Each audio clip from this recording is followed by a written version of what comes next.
Yaqinda Buxoro viloyatida bir narkotik jinoyatda qatnashdik va ushbu jinoyat yuzasidan oqlov hukmi e'lon qilindi.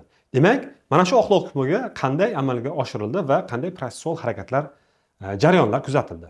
Demak, biz birinchi instansiyada qatnashmaganmiz, tergovda ham qatnashmaganmiz, faqat apellyatsiya instansiyasida qatnashdik. Biz jinoyat ishini o'rganganimizdan so'ng bir qator tergovdagi kamchiliklar aniqlandi. Demak, ularni navbatma-navbat sanab o'tamiz. Demak, birinchi holatda himoya ostidagi shaxs bilan advokati holi uchrashtirilmagan. Ya'ni Jinoyat protsessual kodeksining 224-moddasida aytiladiki, demak, tezkor tadbir amalga oshirilishi bilan undan keyingi barcha protsessual harakatlar advokat ishtirokida va holi uchrashishi belgilab qo'yilgan.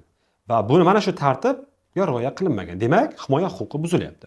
Demak, keyingisi esa Jinoyat protsessual kodeksining 91-moddasida videoga olinish shart bo'lgan holatlar bor.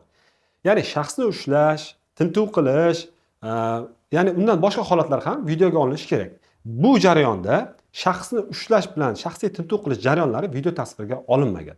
Demak, bu qo'pol qonun buzilishi hisoblanadi. Keyingi holatlar esa himoyamiz ostidagi shaxsga nisbatan tan jarohati yetkazish alomatlari kuzatilgan.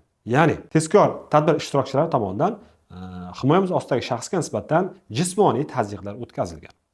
Bu haqda ekspertizada ham aytilgan, ekspertizada so'zlar tushirilgan, lekin ekspertiza xulosasida tan jarohati aniqlanmadi degan xulosa berilgan.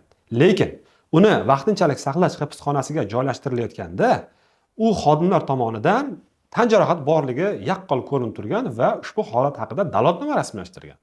Ya'ni bu sening tanangdagi tan jarohatlarini kim yetkazdi degan savol qo'yilyapti va himoya ostidagi shaxs aytayaptiki, menga tezkor tadbir xodimlar tomonidan tan jarohati yetkazildi deb. Demak, mana shu holat yuzasidan dalolatnoma rasmiylashtirilyapti va undan so'ng keyin vaqtinchalik saqlash hibsxonasiga qabul qilinyapti. Demak, mana shunday holatda ekspertiza bilan dalolatnoma o'rtasida ziddiyatlik mavjud bo'lyapti va biz buni sud jarayonida dalillar bilan isbotlab berdik.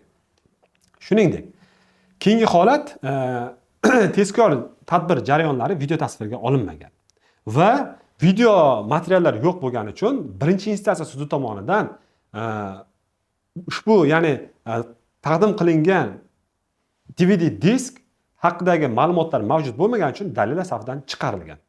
Demak, birinchi instansiya mana shunday qaror qabul qilgan. Va eng kulminatsion nuqtasi tadbir jarayonida albatta arizachi deymiz, tadbir ishtirokchisiga deymiz, pul beriladi. Ma'lum miqdorda pul beriladi va o'sha pulni tadbirga jarayondagi shu fuqaroga berish kerak bo'ladi. Demak, ushbu jarayonlar rasmiylashtirilishi o'ta qo'pol xatolikka yo'l qo'yilgan. Chunki pul berish jarayoni tadbirdan bir hafta oldin sodir bo'lyapti, lekin u hech qanday hujjat rasmiylashtirilmayapti. Va bir haftadan so'ng tadbir uyushtirilyapti. Ya'ni tezkor tadbirligi bir haftadan keyin qanday amalga oshirilishi bizga shubha uyg'otdi va sud tomonidan ushbu yuzasidan xizmat tekshiruvi tayinlandi va xizmat tekshiruvi xulosasiga ko'ra haqiqatan xodimlar tomonidan noqonuniy harakatlar amalga oshirilganligi va ularga nisbatan intizomiy choralar ko'rilganligi haqida ma'lumotlar berildi. Va mana shu jarayonda biz tadbir jarayonidagi barcha protsessual hujjatlarni nomaqbul dalil deb topish to'g'risida iltimosnoma kiritdik va sud qarori bilan yakunda barcha rasmiylashtirilgan hujjatlar nomaqbul dalil deb topildi va himoya ostidagi shaxsning harakatlarida 273-moddasi 5-qismi, ya'ni narkotik moddani sotish bilan bog'liq jinoyat alomatlari mavjud emas deb topildi va oqlov hukmi e'lon qilindi. Demak, sizda ham mana shunday holatlar yuz berayotgan bo'lsa, bizga murojaat qilishingiz mumkin. Bizning tajribali advokatlar jamoasi yaqindan yordam berishga doim tayyormiz. Mana shunday videolarni o'tkazib yubormaslik uchun ushbu kanalga obuna bo'lib qo'yishni unutmang.